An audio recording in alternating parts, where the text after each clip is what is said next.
engagement of the hindquarters, which causes submissiveness in your horse, and calmness. Relaxation and submissiveness are synonymous in horse. So, where you put your hands and what you do with your hands is the entire exercise. So you have to get it exactly right. And you have to also allow the horse to come off the contact, which means by step one, I'm going to put my hand down on my knee. We've been working a lot on it.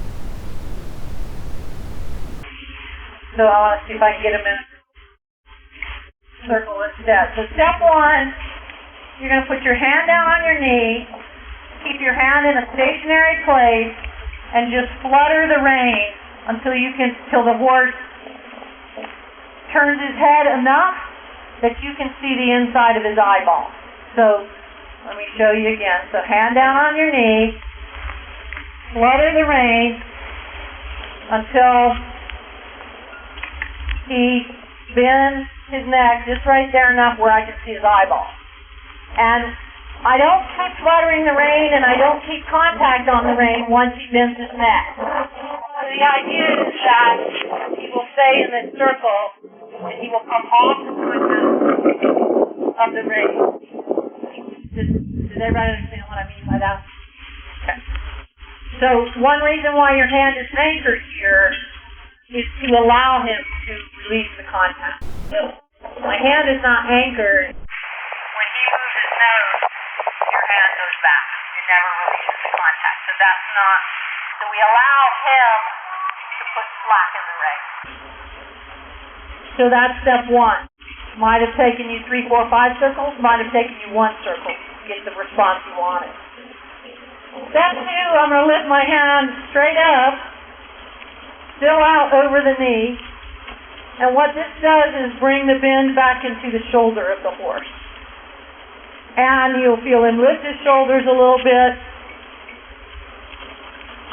You'll feel a lot more bending in the horse. So I'm going to go step one, step two,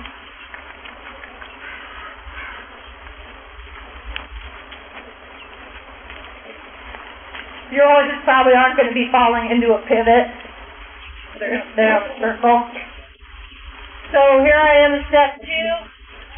Step three is simply moving your hand towards your opposite shoulder, and it causes a disengagement of the hindquarters, and then you release the rein, and you have a calm and submissive horse. We have to train this exercise into the horse, so I've never really done it with him except the demo I did yesterday. So I want to do it like as a warm-up and a cool-down every day, because then this is particularly useful on a horse that has meltdown or has a lot of emotional behavior. When you do this little exercise with regularity, my horse becomes so trained to it that I would just go 1, 2, 3, and ride off. Be done. Still a little practice, needs a little more calming. I'd go the other way. 1, 2, 3. He's calm. Always when you finish that, his head's going to be down. It's going to be calm and relaxed, even if only for a second. But like I said, you have to get trained to these positions, and your horse has to get trained. So, any questions? We'll go try it. All right, let's have you spread out around.